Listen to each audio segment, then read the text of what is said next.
Whole Food Revolution, and I'm Dr. Nelum. I'm a GP. And I'm Ronit. I'm a happiness coach. And today I want to talk to you about something that sounds not relevant to your health, but 100% relevant to your hand, is To your head. To your head. to your head, and yes. also your health Okay, yes. in general, is how to brush your teeth. Okay. Okay, now to get to this bit, I need to explain something to you. When I work with children, there are some children that have some learning difficulties and problems, and sometimes behavior or emotional problems. And sometimes what I notice is that there is the instructions that they get from their head to their limbs Right. is not equal. Right. Now let Yes. me explain this thing to you. The instructions to move your right hand comes from the left side of your brain. The instructions to move your left hand comes from the right side of your head. So it's the right hemisphere. So basically it's a crossed Yes. activity. This is why children crawling, like babies that crawling, is a wonderful activity, because that forces them to use both sides Yes. of the brain. So Right. walking, when we walk, we're basically forced to use both sides. both sides of the brain. Now, what happens to us is that we all have a dominant side, and what we tend to do is we tend to strengthen that dominant side, and the non-dominant side becomes very, very weak. Yes.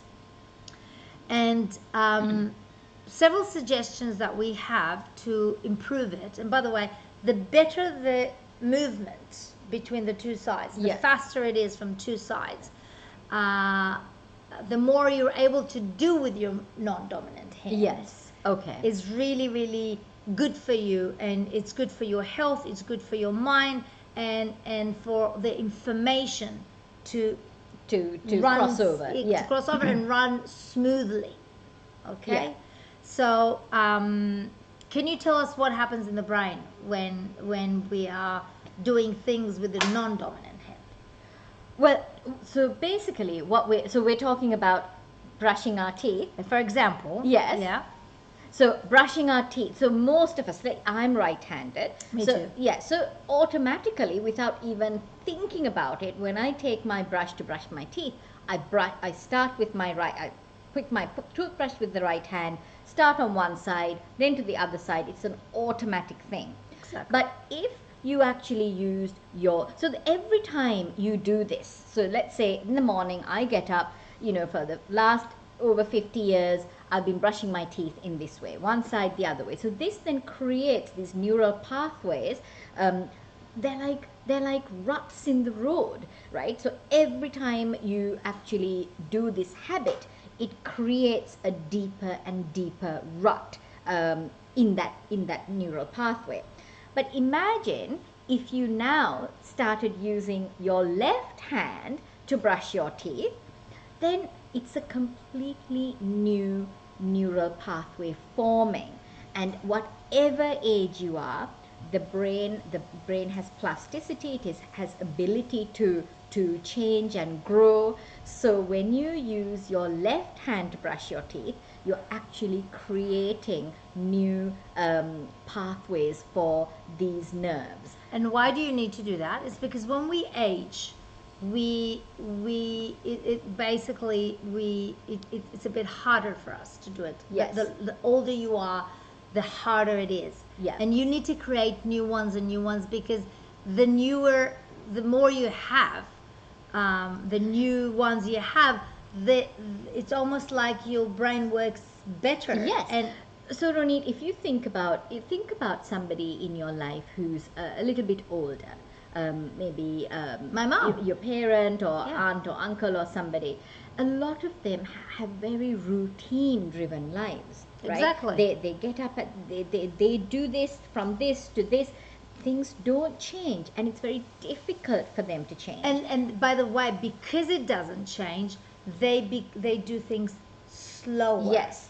And so those neural pathways are like really deep engraved roads in their brain. So if you, and this is the kind of person who might develop things like Alzheimer's Exactly. disease and things, because Exactly. there is no new activity. So I tell my patients, even my elderly patients, what can you do that's slightly different? What can you do to stimulate Learning. these That's things? what they Yes. tell old people. Go and learn something Yes. really, really So new. they do. Is it, what's that university called? The University of The third third the eye. age. Third age. The Third age. Yes. But the thing is this: anything you learn that is new, Language or yes, that is a bit challenging, it forces your brain to develop. We call them in emotional intelligence and the science of the mind. We actually call them highways. Yes. The reason we call them highways is that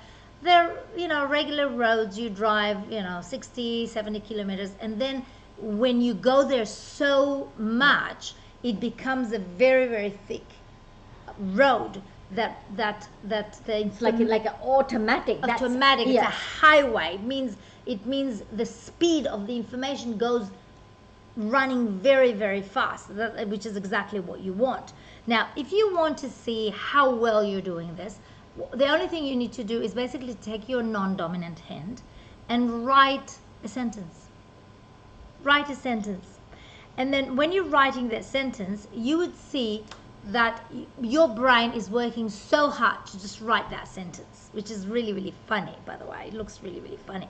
So you take your right hand and you can write the same sentence again, again, again. And I promise you that if you do it every day, you will see how your words Start to improve. improve. Wow. They basically shrink in size, and they basically by the way, the round ones are harder for us because Yes. it's like the brain doesn't know how to turn this thing if you're doing it with the non-dominant hand. And you would see that the words turn slowly closer and closer look Right. to the way you write with the your right- right with the hand side. So dominant be hand. kind to yourself when you're starting. You take a huge paper because it comes up really, really big. Just one sentence. Now I've started doing this thing, and it's really, really funny because I put in the shower before I go to bed a notepad. I always have. I have notepads. I've learned journalism, and one of the rules in journalism that you have to have a something. notepad Wherever. Notepad everywhere. So I Yes. have in the car, I have in the toilet, I have everywhere notepads. So in the shower, the notepad, if I remember something, I don't know about you, but if I go take a shower, the second I get out of the shower, I have so many ideas that I need to Yes, write down, yeah. or to-do lists and stuff. I write all this with my non-dominant hand. Great, Yeah. Ronit. Because I said to myself, like, okay, I need to practice Yes. doing this thing. So why not doing it with the non-dominant hand? Because I'm benefiting from it. It's Yes. really, really good for my brain. And brushing your teeth with your non-dominant hand is something that you do anyway. I mean, I have an electric brush, so I'm going to be there for the 2 minutes. Yes. 2 minutes. Yes. So it's a 2 minutes that my brain was developing yes, something and new. challenged, and yes. And I promise you, it gets so much easier. So it doesn't have to be. So brush your teeth with your non-dominant hand. Try it for a while. I can tell you that after doing it, it took me about 3 weeks, 4 weeks, and on the 4th week, I basically held it straight away on the left side. Right. Because what usually happens is I take it, put my toothpaste and stuff, and then in the then middle I say, oh, okay, and I change it to the other Yeah. one. And within 3-4 weeks, I already used the left hand. Yeah. Now it doesn't have to stay in the toothbrush area. You can try from time to time eating your food. Changing the the cutlery. It's like yes. doing this thing, trying to cut with the other hand. If you take a teaspoon, turn your the opposite way. the opposite Yeah, way. yeah, It's like I yes. mean, you're using this hand to mix, I don't know, your coffee or whatever. Try doing it with your non-dominant hand. Now, please, on the comment below, give us as many ideas as you can to using your non-dominant hand or using your non-dominant side for any task, for everyday tasks. everyday tasks. So hopefully together we'll come up with many ideas, so people watching this thing will be able to improve their brain function and develop new neural pathways. Bye. Bye bye.